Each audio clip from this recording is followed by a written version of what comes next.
Are people born good or are they born bad? And either way, how can you make sure that as adults that they stay good? These are not small questions, but they are questions that have been asked for, as we'll find out this week, thousands of years. Where you going, horchata? Fat boy.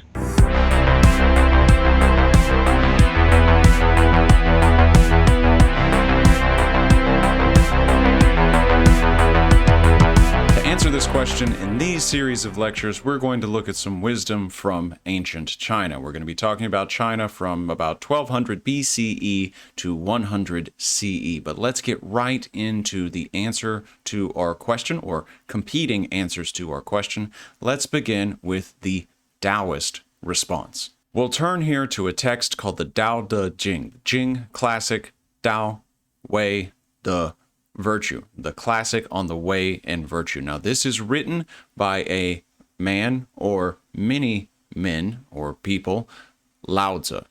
And there's some debate if Lao Tzu was a committee of peoples, different people writing this text over time, or actually one person. We're going to refer to him in these lectures as though he is one person, but know that the debate exists. Lao Tzu is going to give us kind of a strange answer. He says, "Who holds within the fullest power to be a newborn may compare, which no insect stings, no wild beast seizes, no taloned bird snatches." So he's saying, if you can understand what I'm going to say, and what he's going to say is that you need to be in contact with an unknowable rhythm of the universe called the way, if you can understand that and live within my recommendations, you can basically be compared to a newborn, safe at home, unstung, unseized, unsnatched. What could he possibly mean? Though soft-boned and weak-limbed, its grip is firm, this newborn. So it appears that it's going to have no muscle mass. It appears that it wouldn't be able to apply pressure to anything, and yet this lump of crying, squeaking flesh nonetheless has some strength. Its grip is firm, despite being weak and unable to take care of itself. Before it ever knows of intercourse, its standing phallus shows its full life force.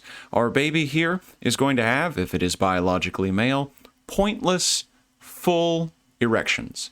It knows nothing of sex, and yet there it stands in full life force. Again, an erection that is a full working of his body, and yet absolutely pointless, because this is a baby. It cries all day without a loss of voice, a sign of its perfect balance. So it has this ability to cry and cry and cry and never becomes hoarse. Knowing balance means constant norm. Knowing the norm means inner vision. Enhancing life means good fortune. Mind-controlling spirit means inner strength. Beware old age and pride of manly might, for that means working against the way. Work against the way, die before your day. What Lao Tzu is saying, or the Lao Tzu, another name for this text, just named after its author, is essentially that there, and this will become clearer further, there is an inarticulable something that is everything called the way. We can never know it as mere humans. We can never even hope to describe it. Yet, what is virtuous is to live in harmony with that unknowable, indescribable something that is everything. How does one do that? One behaves, metaphorically, like a baby. You just follow what we in modern day would call your id. I am hungry, I must eat. I am tired, I must sleep. I need to poop. Oh, look, I have pooped. That's the sort of simple-mindedness, a lack of ambition that the Lao Tzu is going to say leads to the most virtuous possible life. But that is not the only answer. We also have, in ancient China, the Confucian answer, and it's going to be significantly different. Now, Confucianism is going to be extremely focused on society. For Lao Tzu, you want to ignore everything. Society, civilization, all of it is a mistake. It brings you away from the way. It separates you from the way. Confucius does not think this way. For Confucius, virtuous life is all about following rituals, maintaining social hierarchies in a sort of appreciative, moral way. It's a striving that Lao Tzu hates. It's a constant search to be virtuous, a constant search to be better, a constant meditation on yourself and your relation to others in order to morally improve yourself. And this takes a long time. Confucius says in the Analects, "The master said, at 15, I set my mind upon learning." The master here is Confucius. "At 30, I took my place in society. At 40, I became free of doubts. At 50, I understood heaven's mandate. At 60, my ear was attuned. At 70, I could follow my heart's desires without overstepping the bounds of propriety." Confucius's life he describes as one long prayer, one long attempt, dedicated, serious, perpetual, at becoming a virtuous person, at building ritual propriety, through following what we'll discuss as the rites, through studying certain texts and their meaning and things like that. What I want you to see at the outset is not to understand either of these passages completely, but see what sets them apart. On the one hand, we have Daoism, and Daoism is going to be all about, in its own words, non-action, wu wei. It's going to be all about going with the flow, following your id, rejecting curiosity, rejecting striving. Confucianism, its opposite. All about striving, all about denying one's id, all about constraining your base desires to achieve a higher sense of righteousness, and all about basing all of your rights and all of your actions on existing social hierarchy. Yet for Taoism, as we will see, society itself, civilization, was a mistake. Let's get into it. So this is a quick overview of what we're going to be doing in this lecture and the next. There are two dynasties or periods that predate the Zhou where we're going to be starting. There's the Xia and the Shang, and I'm not very interested in going over those. I want to start with the Zhou because the Zhou is where the intellectual innovations of ancient China really begin. So we'll talk about those innovations. We'll talk very briefly, really just mention the Warring States period that follows the collapse of the Zhou Dynasty. Then we'll talk about the emergence of China's first real empire, the Qin. The Qin is going to give way very quickly to the Han. The Han will last several centuries before giving way to the period called the Three Kingdoms, and we'll have about a slide on the Three Kingdoms before we get out of here. What I really want to talk about, however, in this lecture are some isms. I want to talk about Confucianism, I want to talk about Taoism, and I want to talk about legalism. To get there, however, we have to talk about where the Zhou come from. So I mentioned that there was a dynasty before the Zhou where we're really starting our story, the Shang. The Zhou themselves, as a people, were originally distinct from the Shang. Although they were politically independent, they were able to make their own decisions about how laws and customs and things like that within their own geographical, territorial sphere. The Zhou in their earliest days, before it's the Zhou Dynasty, when it's just the Zhou Kingdom, they were themselves actually vassals of the Shang king.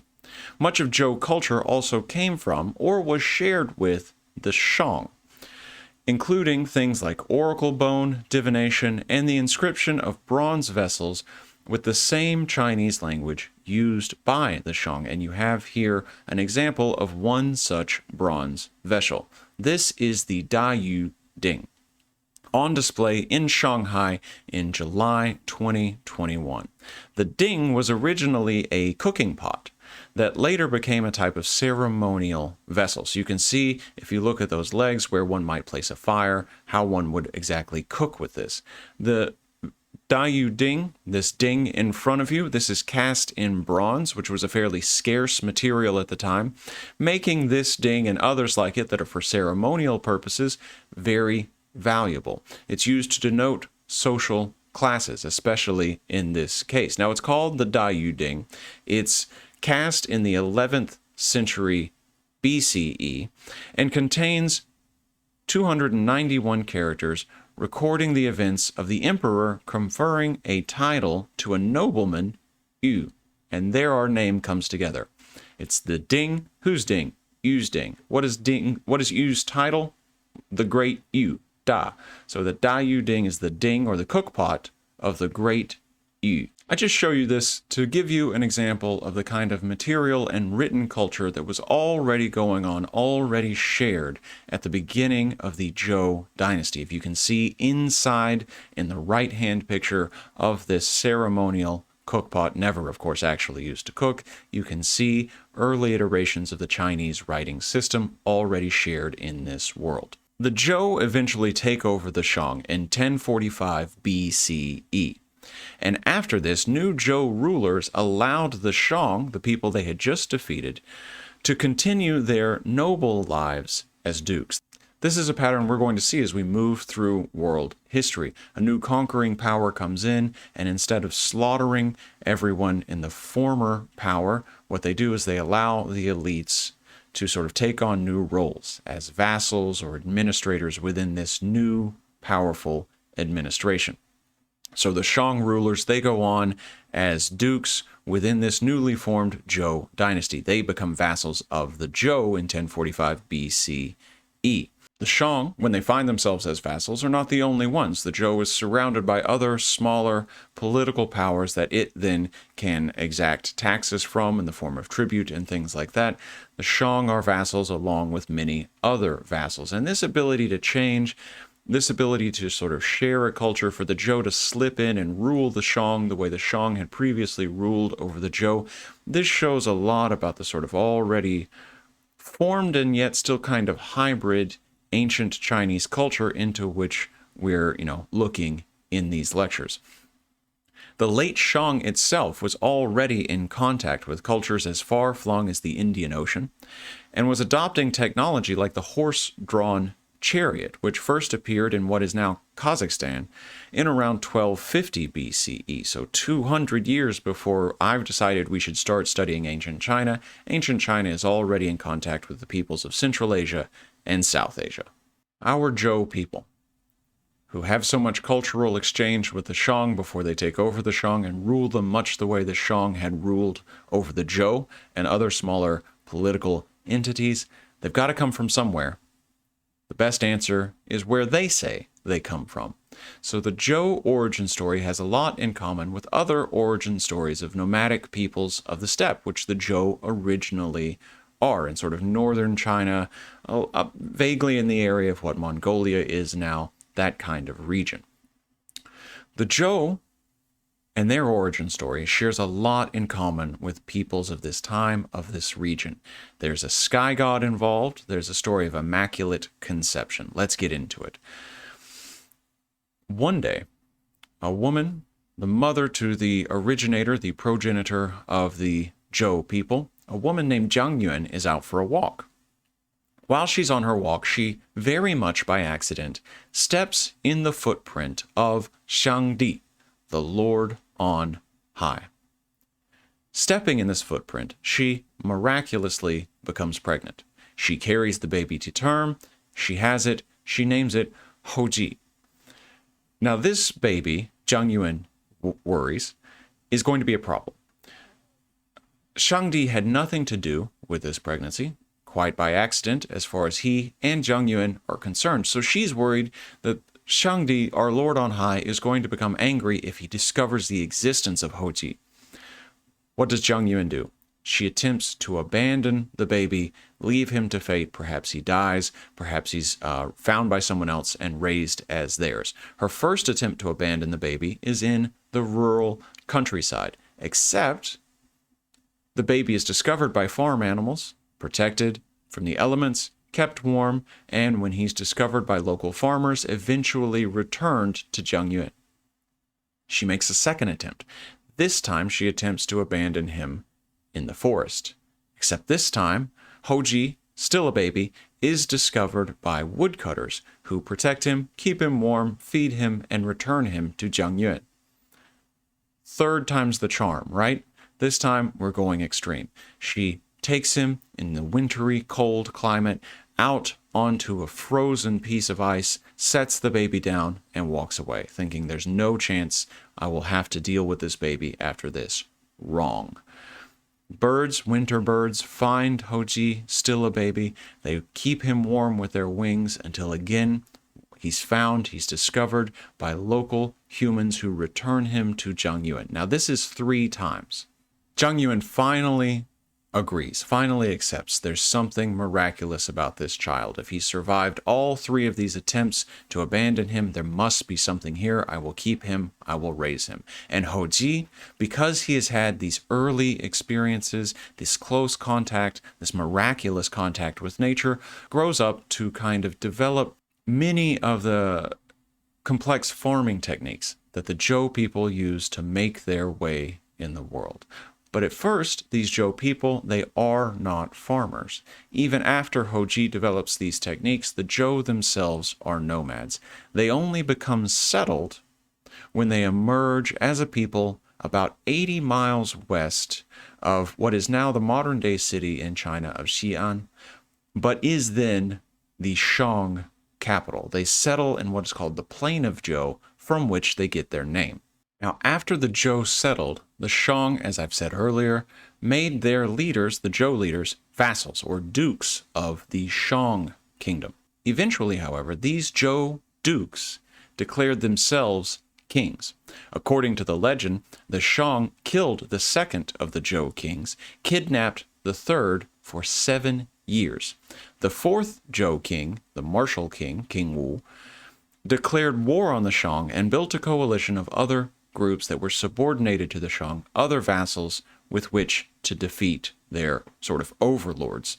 Among King Wu's grievances, he included an accusation that the Shang king failed to perform proper ceremonies to the spirits of his own ancestors. Ceremonies very important when we look directly at Confucius.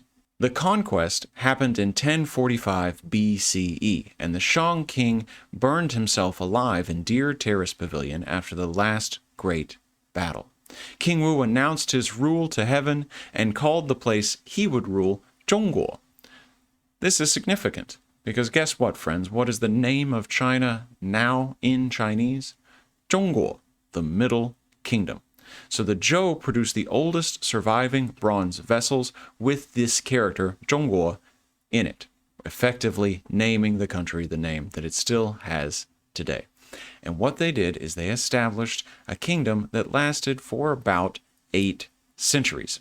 And it's during this period that we get a real sense of what's called Huaxia, a real sense of, for lack of a better translation, Chineseness begins to emerge during the Zhou. Now, it's not the Chineseness that we know now. It is, of course, fluid. It is, of course, hybrid. I don't want to paint China as an unchanging culture from 1045 BCE to 2023, but we do sort of see a kind of civilization developing that experiences itself as civilized and those outside it as barbarians. And some key things that get continually borrowed down through the centuries, they start here.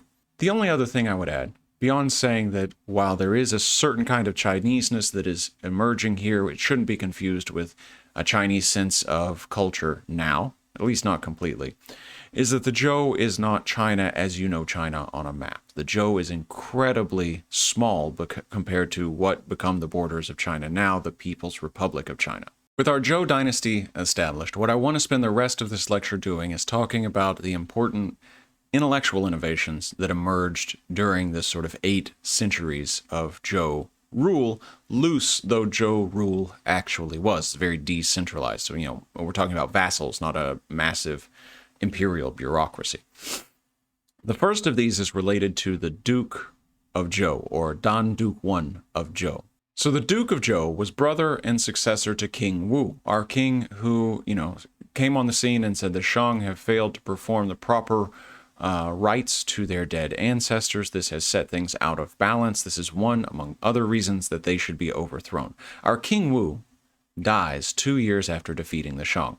This leaves the Duke of Zhou in line as not king, but as regent. Now, a regent, if you don't know, and I'm sorry if this is too elementary, a regent is someone who rules in place of a king or queen when that monarch is too young to rule on their own or for other reasons cannot do it. So our King Wu leaves an heir, but that heir is a very young child at the time of King Wu's death. So the Duke of Zhou takes this role of regent, becomes monarch in practice, if not in law, until the king, the actual king, is old enough.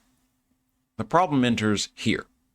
The Duke of Zhou has other brothers, and those brothers suspect that it was the Duke himself who killed King Wu. They suspect that the Duke is trying to take power in this newly minted kingdom, and they begin a political and military struggle against the Duke of Zhou. They begin a kind of civil war.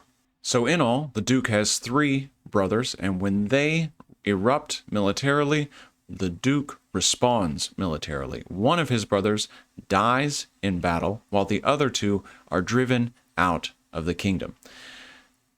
This creates some serious problems. Serious problems related to how ancient Chinese elites thought about keeping balance inside their kingdom. This is thought to have displeased heaven, displeased a sort of sky god that the Zhou worshipped, displeased our Shangdi. Displeasure of heaven is manifested in several ways. First and most obvious, political turmoil. Political turmoil is cause and effect of heaven's displeasure. So heaven can become upset at how the elites are ruling and create further political turmoil, or political turmoil itself can upset heaven, causing a cycle of ever more political turmoil. There are also, however, natural evidence, natural ways to see that heaven is displeased. So if you have famine, if you have storms, if you have flooding, if you have dragons appearing where they oughtn't, this could all be evidence that heaven is upset. And this is the kind of thing that begins happening as soon as the Duke of Zhou has put down this rebellion. Heaven is displeased, and according to the texts, sends down a great wind to destroy the crops within the Zhou kingdom. Now, King Wu's son, by the time this happens, is old enough to begin thinking for himself. And he becomes inspired to find a ritual solution to what is happening. There has to be some way to please heaven, some ritual we can perform. He goes snooping around the palace and finds a metal box sealed by the Duke himself. Once opened, what they find inside is evidence of a ritual that the Duke himself had performed at the end of King Wu's life. This written evidence of this ritual shows that the Duke had offered his own life instead of the king's. This does a couple of things. One, it proves the good intentions of the Duke, that he was not trying to kill the king or usurp the king. He would rather die than have King Wu die and, unrest emerge in the kingdom. And 2, because of this evidence, the political crisis ends. Heaven becomes pleased and things calm down. Once the last vestiges of this rebellion that the Duke faced have been quelled, the Duke himself resigns. That is the story of the Duke of Zhou, Dan Duke I of Zhou. What does it all mean? The story shows how the Duke acted effectively and selflessly for his kingdom. He took the most prudent actions, even if those actions don't seem prudent to us because they're based in supernatural beliefs, they're ritualistic and things like that. But he took the most effective actions, the most rational actions, and he did so with no concern for himself. His only concern was for the kingdom. And these 2 things, effective, rational action, rational was sort of an asterisk beside it, and selfless service to the kingdom, these become 2 incredibly important principles in Chinese political thought moving forward. This story comes to us from one of the Confucian classics, what's called the Book of Documents, which we'll look at in a bit. Several times now, I have mentioned heaven with a capital H, and let me tell my listeners who've grown up in a sort of Christian-influenced context, this is not heaven in the sort of Abrahamic sense. This is not a place. This is a kind of being that is never clearly personified, but it also is a symbol of balance. If things become out of balance through poor rule or impropriety at the top of Chinese society, heaven can become displeased and bad things will happen, as we saw in the story of the Duke of Zhou. Earlier, I used the phrase Shangdi sort of interchangeably with the concept of heaven. That is not exactly true. Although Shangdi, the Shang god, is involved in the Zhou origin story, by the time the Zhou are ruling, they have replaced him more personified enough that Shangdi can leave a footprint in the Zhou origin story. Heaven has no feet. They replace it with heaven. And what they claim is that they are in fact the sons of heaven, and they have a mandate to rule everything under heaven. Now, the idea of a sky god, as I already said, is fairly common even before the Zhou come on the scene. But the big change that happens with the Duke of Zhou is the idea that heaven can actually revoke its mandate to rule. So you can have a mandate of heaven, the sky god, such as it is, has ordained we, the rulers, to rule. So far, so good. The problem with the Zhou is you can actually lose it. So the mandate of heaven was lost while the Duke of Zhou faced his political crisis, or at least that was the thinking. Here it was lost because the Duke of Zhou's propriety was not appreciated, not because the Duke of Zhou caused any political turmoil. Nonetheless, you can get it, you can lose it. If you ruled poorly, what this means is that heaven would take its blessing away from you and revoke your ability, or at least your mandate, your mission, to rule. This means that someone else could, by rights, come in and rule in your stead. A new dynasty can emerge, and it can claim the mandate of heaven, and at least within this ideology, all of that is fine. By the 4th century BCE, Mengzi, or as it is in English most often, Mencius, Mencius, Mencius said that overthrowing a ruler that had lost the mandate of heaven was as just a punishment for poor rule as one might dole out to, say, prison or physical harm to a thief. It's just what happened. If someone loses the mandate of heaven, they must, by rights, be overthrown. Now, it's important to note here that Zhou Dynasty rule was never totally centralized. It's not to refer to an earlier lecture like Egypt or something like that, where the son of the pharaoh shines equally on all and they're all subject to pharaoh's law. Here, the Zhou, they're sort of the most powerful, but they're not powerful enough to overthrow all of their surrounding kingdoms. It's more of an alliance situation. People agree to become vassals. If enough vassals do not agree, that's the end of the Zhou. So it's not a centralized power, and its first capital was eventually sacked in 771 BCE, after which it was relocated to a place called Luoyang, and we get a sort of splitting of the western and the eastern Zhou. But that kind of fine-grained detail is not exactly my point in this lecture. What I want to do is continue pressing forward with our ideas. We have the sort of model for political behavior, Duke I of Zhou, effective action and selfless service to the kingdom. We have our ideological reason for ruling. We have our mandate of heaven, which is a double-edged sword because it can be revoked. The mandate of heaven can be an ideology for rule, or the mandate of heaven can be an ideology for overthrowing a ruler. Let's press forward and look at our isms that emerge around this time. The first of these incredibly important isms, one that will be with us every time we return to China, is Confucianism.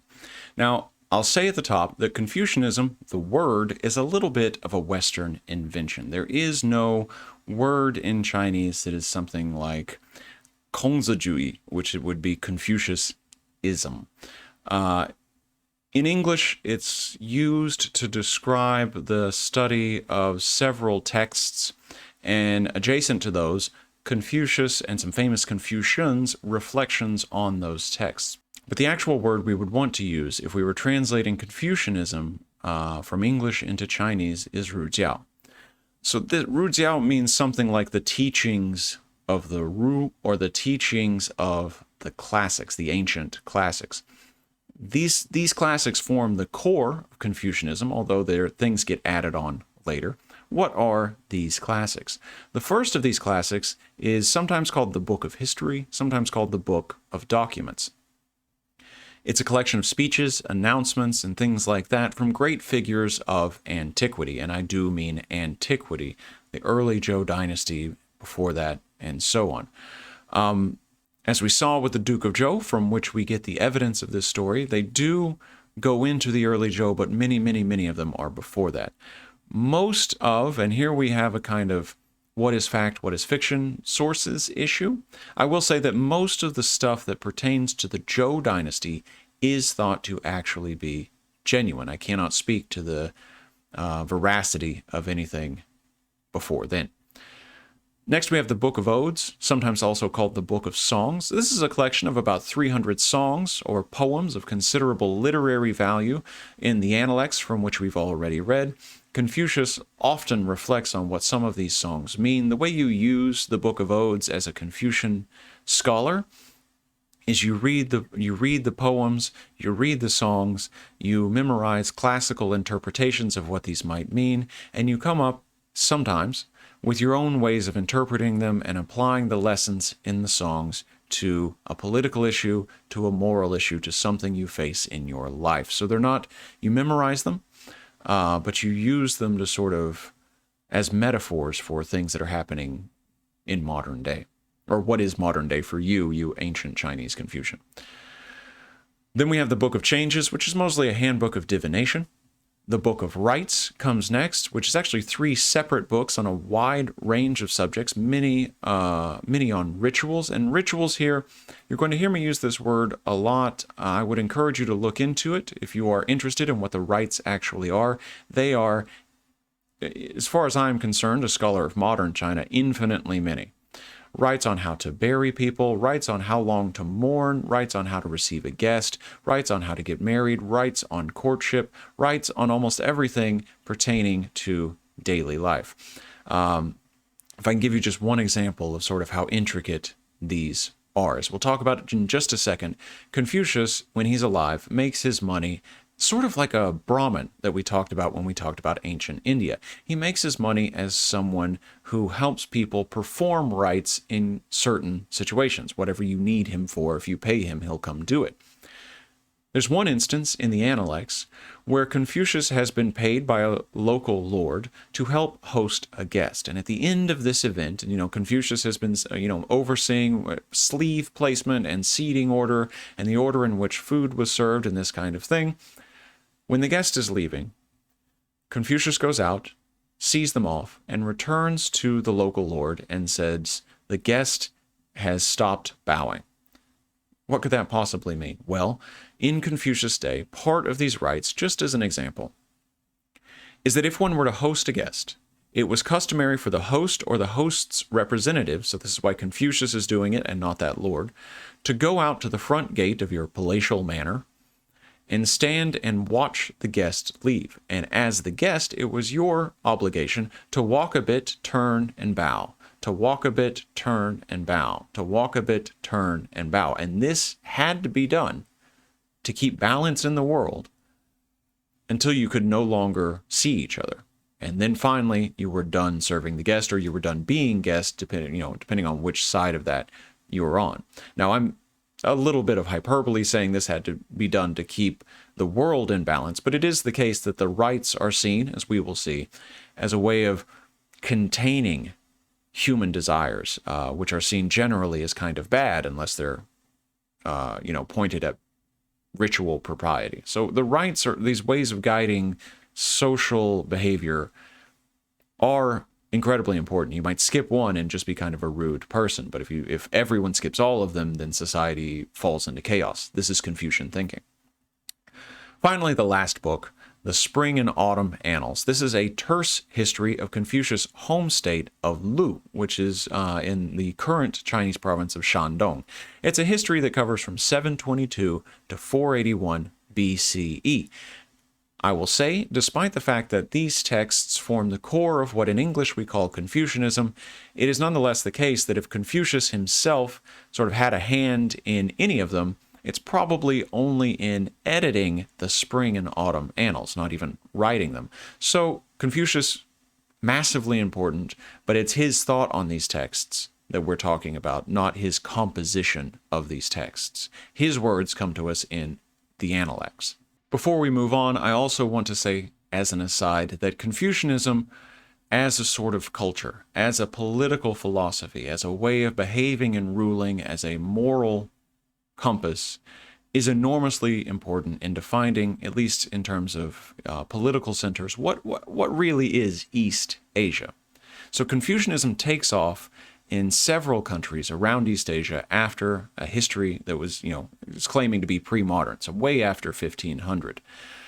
In Japan, Confucianism is at its height during the Tokugawa period, 1603 to 1868. In Vietnam, it becomes big in the 15th century, and of course, it's at its biggest in Vietnam during the Nguyen Dynasty, 1802 to 1945. And it becomes huge in Korea under the Chosun Dynasty, Choson, about 1391 to 1910. That's East Asia's longest running dynasty, but we will not see the collapse of that place. That's 410 years after our history stops. The appeal here, to try to be clear, is not that China is exactly forcing this idea on anyone, and not that everyone wants exactly to copy China because there's something innately good about China. What's happening is Chinese dynasties, successive Chinese dynasties, and they break up all the time. We'll talk about several instances of breakup in these lectures. Nonetheless, when Chinese dynasties are really running, and Confucianism is sort of part of the core of their ideology, part of the core of how they govern, they are incredibly successful. And if you are one of China's smaller neighbors, if you are Korea, Japan, or Vietnam, you're going to come to embrace Confucianism chiefly as a way of competing with or keeping yourself safe against China. It's very practical. Look, if the Song Dynasty, for example, or we might say the Tang Dynasty, if these dynasties are so large, if they're so successful, if, the Song is very militarily weak, but economically huge.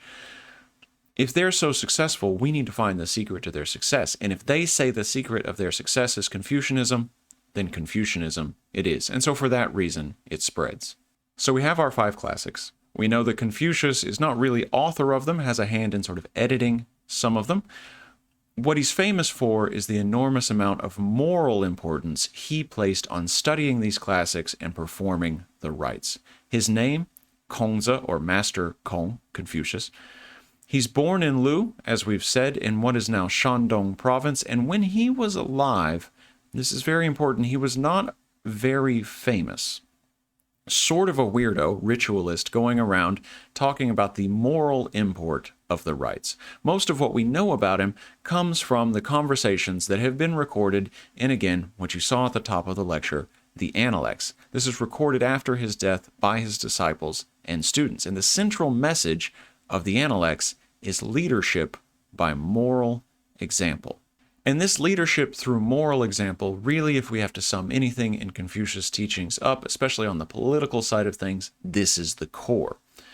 Rules, regulations, punishments, they might gain short-term obedience, but they would also encourage people to find ways around the laws. This is sort of core Confucian thinking. You might understand this if you have a car and you speed. We all speed. We all drive as fast as we can. I think I've mentioned, these videos are being recorded in Atlanta, Georgia, where the average speed on the interstate is either 10 miles an hour or somewhere around 85 or 90. Speed limit usually somewhere around 70. We all drive 85 or 90 when we can, and then we see a police officer, and then we hit the brakes and slow down. This is what Confucius is talking about. Confucius is saying laws can force obedience in the short term, when you know you might get in trouble. But they can't make the people good people. And the goal is to make the people good. What one had to do, if one wanted to rule correctly, was instill actual virtue. If the ruler is virtuous, Confucius believes, then the people themselves will follow the correct example and edit their own behavior, not while imperial forces are watching, but all the time. So there's a strong emphasis in this framework on individual cultivation. The emperor is the most important person involved in this individual cultivation, this individual development of ritual propriety through following the rites in a meaningful and purposive way. And once that is achieved, the people will see it and the people will follow suit, again focused on making themselves as an individual the most virtuous person that they can. So we said the core message, at least politically, of Confucianism is leadership by example. How do you form this example? What is one supposed to do? According to what principles? The three core principles in Confucianism are Li, the rights, Ren, humanity, and Xiao, familial or filial piety. Ritual was important in this tradition for specifically self-cultivation. One performed the rituals to meditate on your location in society and moral action within that location. But let's be clear. These rituals, performed sometimes to honor the dead, performed sometimes to keep a god happy, performed sometimes just to be a good guest. Confucius loves them, but Confucius is not a religious person himself. Ritual for Confucius was strictly about self-discipline through following a set of behaviors. Through cultivation, one could learn empathy for others and help them cultivate themselves. Filial piety, probably the hardest of any of these for Westerners to swallow, was about respecting family and family order as a means of respecting greater social hierarchies. Put very simply, your highest obligation, be you daughter or son, is going to be respecting your father. Sons are supposed to respect their mothers as higher than them in this hierarchy until they become adults, in which case the mother moves below the adult son in this hierarchy. But always at the top of this hierarchy is the father. And who is the emperor other than the father of the entire kingdom? So family is sort of the cell form of this society. The way you operate in the family is the way you should operate in this society. So we have here in Confucianism an individual who's cultivating, to the best of their ability, ritual propriety. And Confucius says that anyone can do this. And sort of the more virtuous you are, the more able you are to cultivate this, the better you are, the higher your status, kind of. And yet the emperor is supposed to be the most virtuous person within this society. It's kind of difficult here because you have, on the one hand, a Confucianism that is very much about the conservative maintenance of hierarchies that already exist, a conservative maintenance of established order. And on the other hand, it's all about individual cultivation regardless of social standing. There's nothing about the emperor that makes the emperor able to become more virtuous than your average person, at least not in a strict understanding of what Confucius is thought to have said. This raises, for Confucians, lots and lots and lots of interesting questions. One of them is, well, how can people be good? How is it that anyone can practice these rituals and become more virtuous? Are people born naturally good and build on it, or are people born naturally bad, or something like that? Mencius gives us here one clue, one side of this argument. Now, Mencius was a major Confucian thinker. We've already mentioned him once. He lived about a century after Confucius himself, and his major contribution was the idea that people were naturally good but appeared bad after engagement with the world. And he gives us this example. He says, "The trees on Ox Mountain were once beautiful, but being situated on the outskirts of a large state, the trees were hewn down by axes. Even so, they do not fail to put forth new buds and shoots. But then cattle and sheep also come and graze. This accounts for the barren appearance of the mountain. Seeing this barrenness, people suppose that the mountain was never wooded." What's the point of telling us this story about Ox Mountain for Mencius, and where does it fall within our debate here about, is this all about conservative maintenance and the people at the bottom of society are not virtuous and the people that are top are very virtuous, or can anyone become virtuous? What does this mean? Mencius is making the argument with Ox Mountain as a metaphor that if you, walking around your life, you see someone who is unvirtuous, who is a thief, who has broken the law, who has hurt someone in some major way, it's wrong to point your finger at that person and say, that person, they have always been bad. No, Mencius said, that person was born good, and it is life that has made them bad. It is their circumstances. Just like Ox Mountain was born with a forest. It originally, born is silly, but it originally had a forest. And then the processes of life wear it down over and over again. So our unvirtuous, our bad person, born good, and yet life wears them down again and again and again until we see them in their unvirtuous state and erroneously again point our finger and say, "You there, I stand in judgment of you." But I said this was a debate. Mencius believed that people, no matter where they were born within the social hierarchy, had the ability to develop ritual propriety because they were born good. Xunzi, another important early Confucian, comes in on the opposite side of this debate. Xunzi asks, "What is the origin of the rights?" I reply that human beings are born with desires, and when they do not achieve their desires, they cannot but seek the means to do so. If their seeking knows no limit or degree, they cannot but contend with one another. With contention comes chaos, and with chaos comes exhaustion. The ancient kings hated chaos, and therefore established rights and rightness in order to limit it, to nurture people's desires, and to give them a means of satisfaction. They saw to it that desires did not exhaust material things, and that material things did not fall short of desires. Thus, both desires and things were supported and satisfied, and this was the origin of the rights. So what is Xunzi saying here? Well, he's not disagreeing that anyone has the ability to cultivate moral virtue through the practice of the rites, which again, for us, really just means ritual observance of one's place within the social hierarchy. But he adds that, or rather contends, that the purpose of the rites is not to cultivate the already inborn goodness of everyone, but instead to control, to discipline their inborn badness, their inborn sort of inclination to give in to their base desires and behave just for themselves, and not respect social hierarchy, not respect what is good for the greater whole. So the rites here, we get to the same kind of conclusion from different ways. Social hierarchy is good. You have to follow that to practice the rites. Everyone can do this, but whether they can do it because they're born good or do it because they're born bad, you just have to pick Mencius or Xunzi. So much for Confucianism. Let's move on to our second ism, Daoism. Now, Daoism, let me say at the outset, is at an elite level, at the level of political philosophy, for the broad sweep of the history we have to do. And recall the scale is from the emergence of Homo sapiens sapiens to 1500 CE.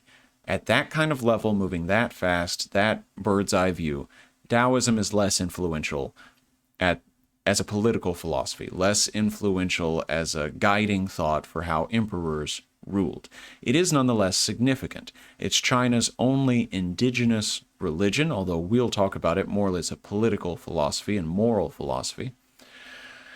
And it spreads. It spreads to all those places that I listed. There's Daoism in Korea, Japan, Vietnam, and so forth. But Daoism is really an ism of the everyday person, a religion whose practices are incredibly varied based on when you are and where you are. So I'm not going to attempt to explicate all of the sort of components of Daoism as religion. What we're going to do is look at Daoism as moral, political philosophy.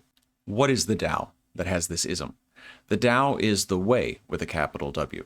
It just means path or road in Chinese. There are two main texts of early Taoism. One of them has two names. We've seen it as the Tao Te Ching. I read from it earlier. The other name is the Lao Tzu, named after its author, Lao Tzu. The second text is the Zhuangzi, named after its author, Zhuangzi. Now, who was Lao Tzu if he existed? If he existed, he was a contemporary of Confucius and worked as an archivist in the Zhou capital. What his actual history might have been escapes us completely, and as I alluded to earlier, it's possible that Lao Tzu was actually a committee of people writing political thought over time. Zhuangzi, on the other hand, our idea is much more firm.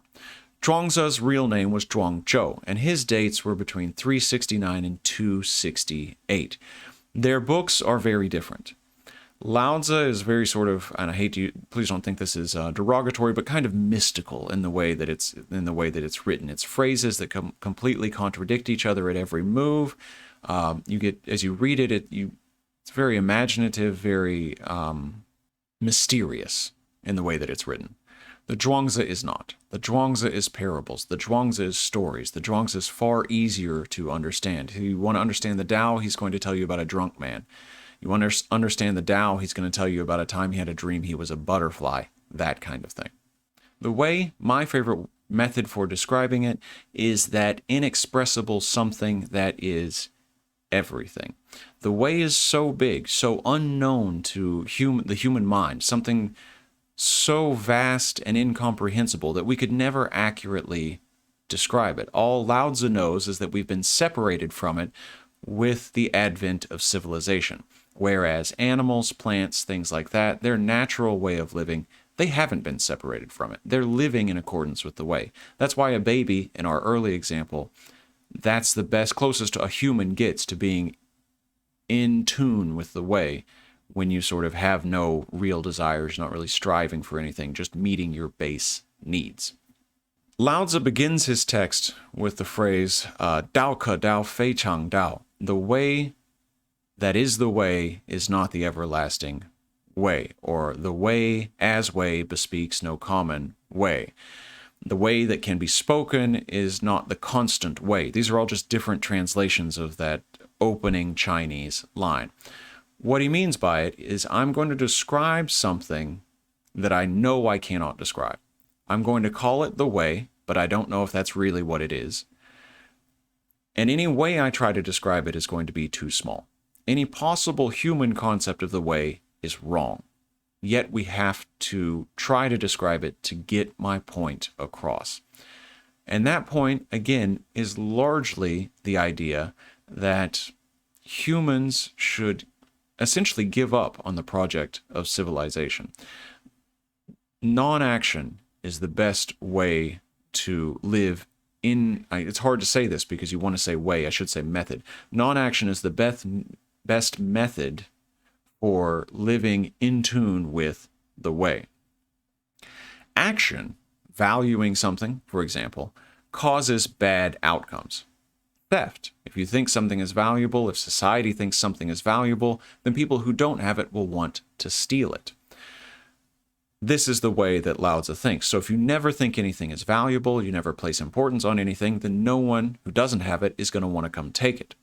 The political principle that flows from Daoism is largely focused on the idea, and this will make sense to many of you, that the government that governs best governs least.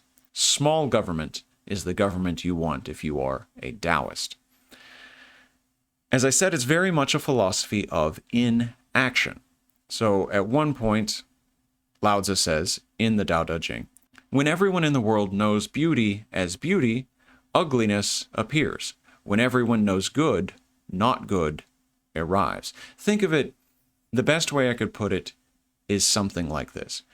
Although you may not be a fan of Batman, to be a citizen, at least in the United States, a full member of society, you are compelled to know IP.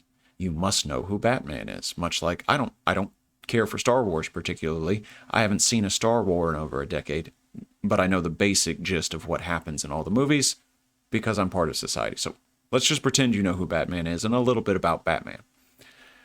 Batman's whole deal is he's this sort of rich white guy who's going to, in sort of a fascist sense, impose his will and his rational order on the society of Gotham. All he does is strive to eradicate the irrational, eradicate crime, impose order, impose his way of doing things.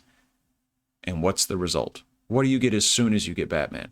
You get Batman's opposite number. You get the clown prince of crime, the Joker, who is what? Absolute chaos, absolute irrationality, absolute non-order. So a Taoist read here is, if you never had Batman, you would never have the Joker. And I think in fairness, that's a fair read of the interpretations of the origins, or at least the meaning of the Joker in the comics. Anyway, put one more way. Lao Tzu tells us in the Tao Te Ching The way is constant. By doing nothing, nothing is left undone. If lords and kings can hold to it, all things will, of themselves, be transformed. So again, the core political, the core moral message in Taoism is Wu Wei, non-action, do nothing. Well, okay. So if Lao Tzu and Zhuangzi, along with him, are going to say that civilization was basically a mistake, that humans shouldn't strive for anything, does that make them misanthropes? Do they not like humanity? It's not so easy. In fact, they do like humanity. And it's the excesses of civilization that cause unnecessary human death, that cause unnecessary human suffering. Those are the problems they're trying to solve with this sort of anti-civilizational philosophy. Read along with me. Let's start with the second bullet point.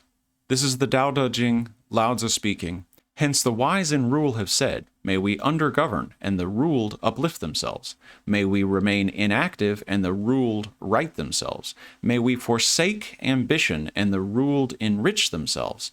May we have no more desire, and the ruled keep their simple ways. Again, as I said, death in general, some kind of hardship, harm to the body, all of this is part of the way. These things happen to every living thing. You come from the way, you return to the way. So death in general is not bad. Needless death is bad, and needless death comes from war, struggles for wealth and power, political ambition, corruption, self-conscious pursuit of moral uplift, and things like this. And if you're paying attention, what you see immediately is Taoism is aimed as a kind of philosophical attack on the Confucians. Lao Tzu goes on to say in this final bullet point, is the name or the man more precious? Does the man or his goods count for more? Does the gain or the loss bring more pain? Extreme economics entail great waste, and excess holdings heavy losses, but a humbling is spared by a few wants, a miscarriage by knowing the limits. Thus one can abide and endure. It's all about not striving. It's all about living as simply as possible.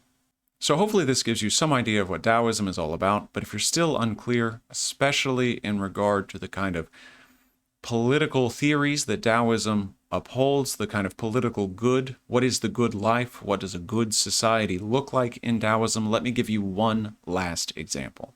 In stanza 80 of the Tao Te Ching, which only has 81 stanzas, we get the clearest depiction of Lao Tzu's social and political utopia. He says, keep the kingdom small, its people few. Make sure they have no use for tools that do the work of tens or hundreds, nor let the people travel far and leave their homes and risk their lives. Boat or cart, best not ride. Shield and blade, best not show. Guide them back to early times when knotted cords served for signs, and they took relish in their food and delight in their dress, secure in their dwellings, content in their customs, although a neighbor kingdom stood in view, and the barnyard cries of cocks and dogs echoed from village to village, their folk would never traffic to and fro, never to the last of their days. Friends, if that doesn't give you an idea of the Taoist political vision, then I'm really not sure what will. In its harshest form, the Taoist message is, keep your people stupid.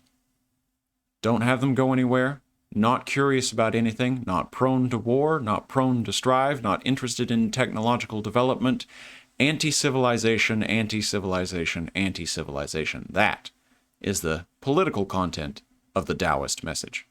And now at last we reach our last ism, before in the next lecture we go through the sort of political history after the Zhou Dynasty. We get to legalism. And here we can be brief. Legalism is basically an emphasis on adhering to written law. Its major proponent, Lord Shang Yang, argued that Confucianism is actually wrong. The Confucians say that all the law can do is force people to be obedient for a time, and the legalists say, good enough. You can't make people be good by good example, but you can, through the force of law, control their behavior. So legalists, for most people who study ancient China, are thought to be the kind of realists in this philosophical world. They didn't believe that a good king could inspire all people to be good. They believed there must be laws. Most of their important texts, like the Book of Lord Shang or the Han Feizi, Master Han Fei, are pretty brief.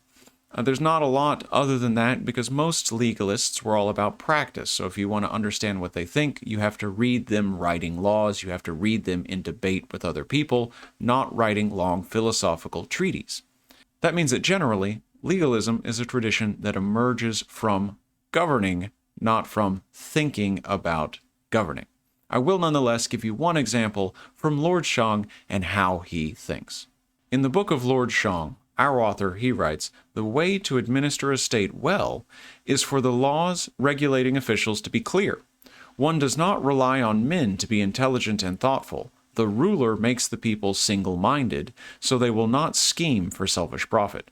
Then the strength of the state will be consolidated, and a state whose strength has been consolidated is powerful, but a country that loves talking is dismembered." That last part is an intentional dig at the Confucians who love to write essays, love to debate on morality and the possibility of virtuousness, and are people naturally good or naturally bad from birth? That kind of thing. Now, legalism is also associated with a lot of rationalization of many things in government. So legalists like standard weights and measurements, they like minting coin, they like standardizing everything they can so that the government runs as smoothly as possible. We will see the influence of legalism first, despite the fact that I've put it last here, when we turn to the Qin state and then the short-lived Qin dynasty in the next lecture. I will see you then.